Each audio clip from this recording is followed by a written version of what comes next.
So a lot of times your fixturing can accommodate for that. And if you have, let's say for instance, a product that is slightly bent, but it needs to be at a hard 90, a lot of times if you design your fixturing robust enough, it can actually modify or force the produced piece of material into the proper form.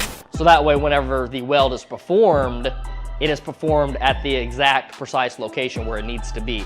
Now, in order for that to be able to happen, you have to, one, design things to be robust enough. You have to design things so that they can catch different features, right? And what do I mean by catch different features?